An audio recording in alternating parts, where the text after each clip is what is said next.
Hello, sorry I can't be with you.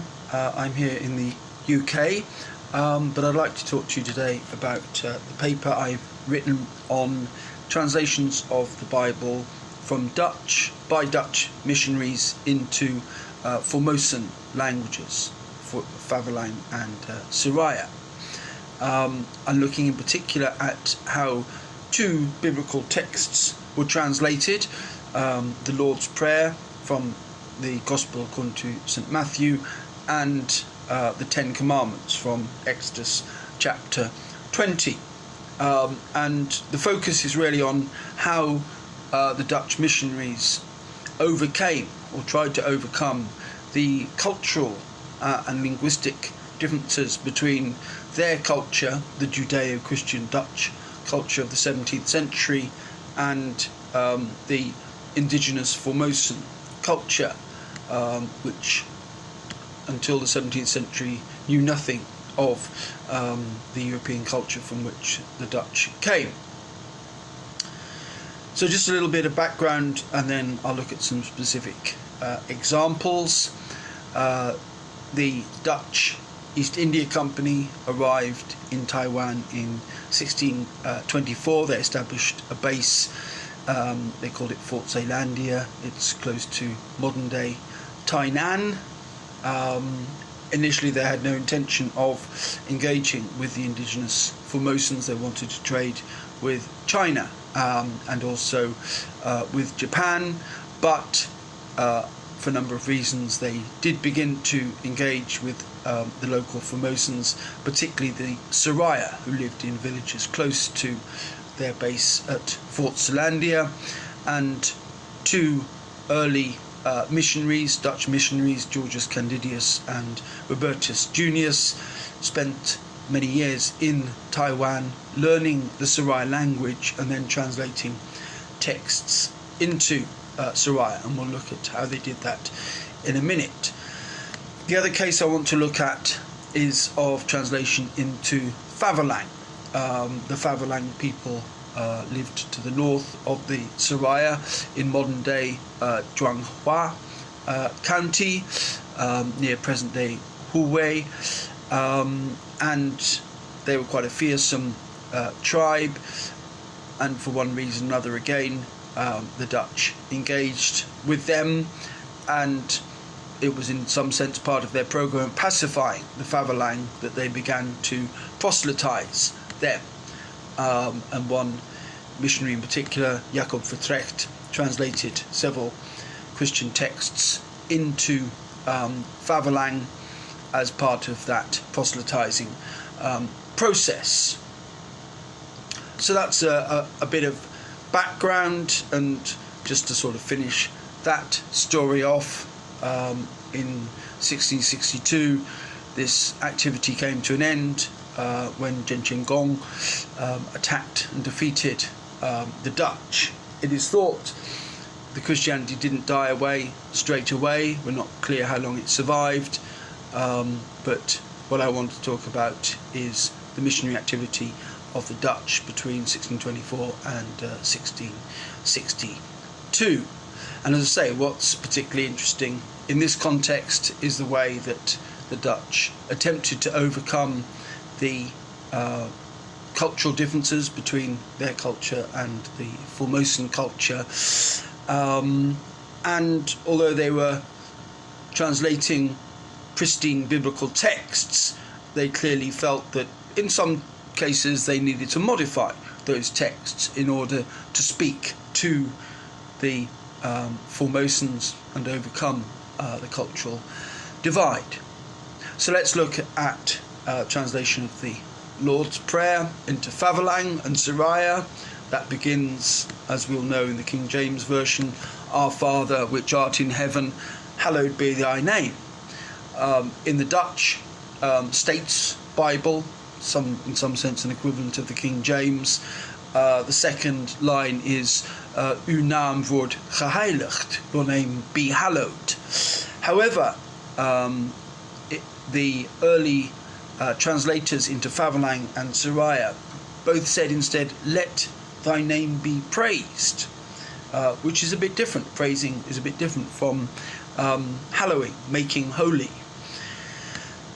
In the case of Faverlang, Jacobus Vertrecht translated it into Faverlang with the meaning "let thy name be praised."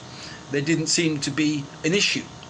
However, when Robertus Junius translated it into Siraya, that did cause a problem. He translated it into Siraya as Luluch Nyang Ta Nanang Oho, so let your name be praised. The Junius left Taiwan in 1644, and he then said some bad things about the Dutch mission in Europe.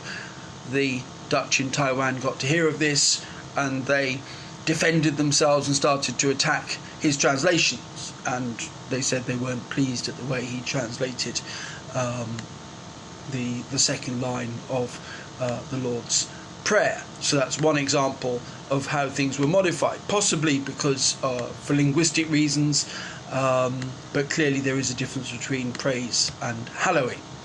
Now, a different example is that in the Lord's Prayer we have words like heaven and bread, and direct equivalents didn't exist in the Formosan languages when the Dutch arrived, so existing words needed to be extended to cover the meaning of heaven and bread. So in the case of heaven, when Vertrecht was translating into Faverlang, he used the word sky, as one would, which was busum. And when Junius was translating into Siraya, he used a cognate of busum, which was vulum. So sky was used to mean heaven, because there wasn't a concept of heaven in the Formosan religions. Another example is, give us our daily bread.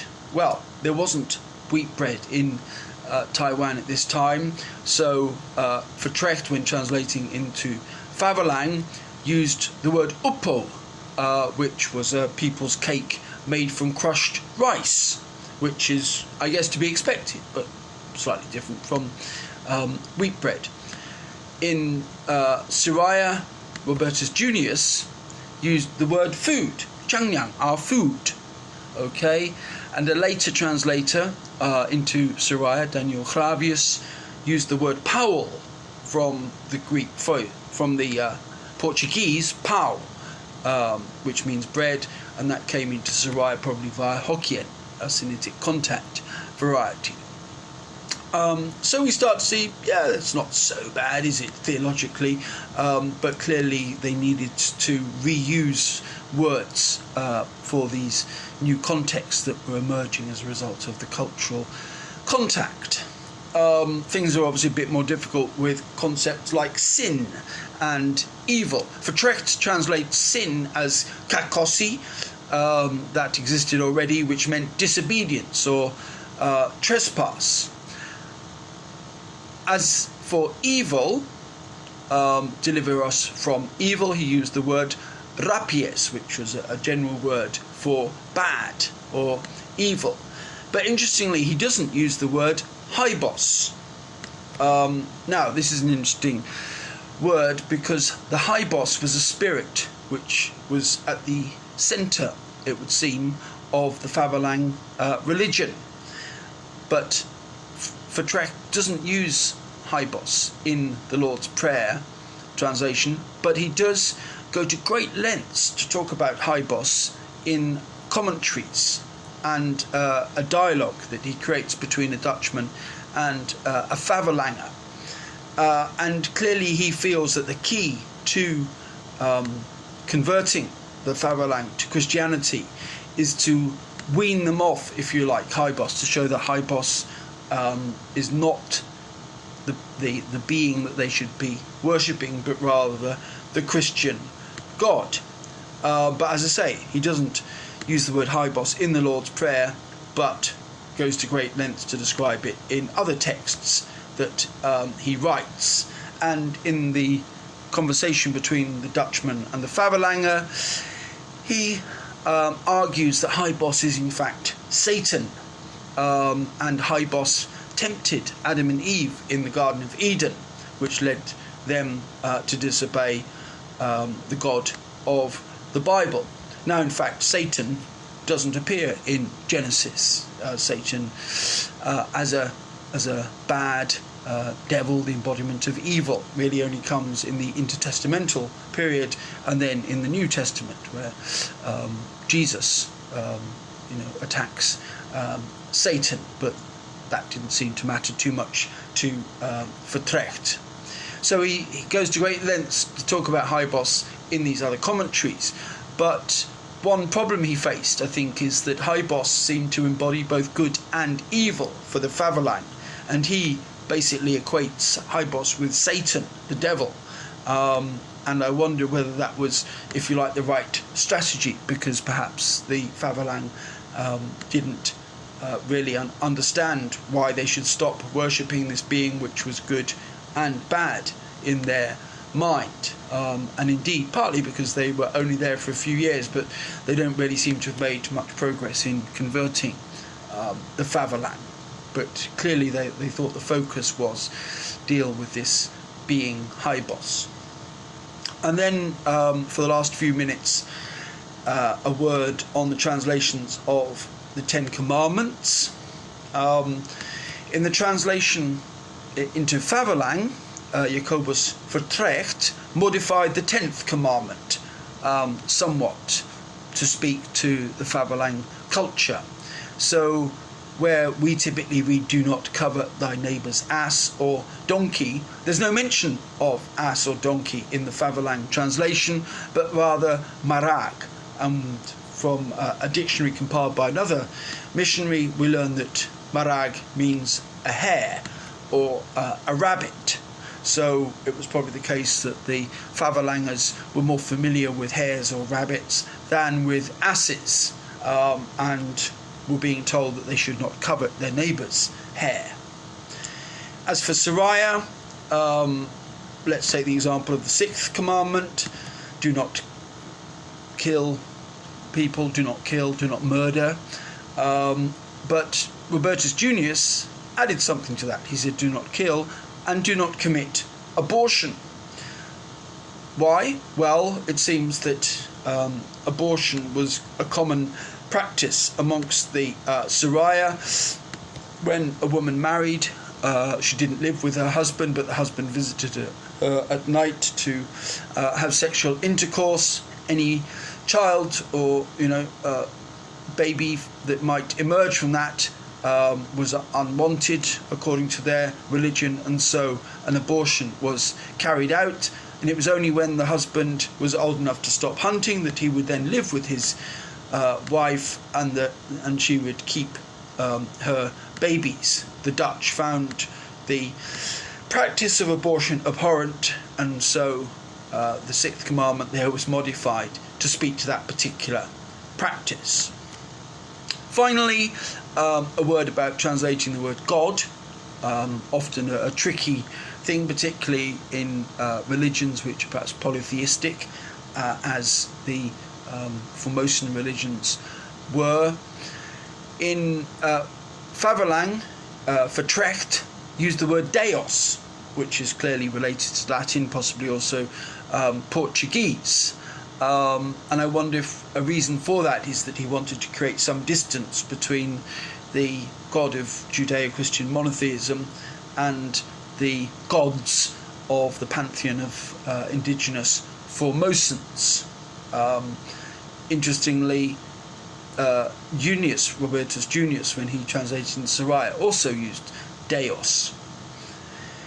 As for later Siraya translations, Daniel Clavius used the word Alid, and we don't know where Alid comes from. It doesn't seem to be an indigenous Formosan word. One possibility is it's a sort of version of an Old Testament word, Elaha, Aramaic, for God, perhaps even influenced by Arabic. Dutch translators into Malay used Allah, the Muslim word for God, which just means the God and is a cognate of the Aramaic. But it's interesting that they switched to Alid but we don't actually know at the moment where Alid comes from. So, in short, the Dutch missionaries are clearly facing challenges trying to communicate the gospel to the Faverlangers and the Siraya, and they use a variety of approaches, some more successful, some less successful, in order to try and overcome the cultural divide between themselves and the indigenous Formosans. Thank you.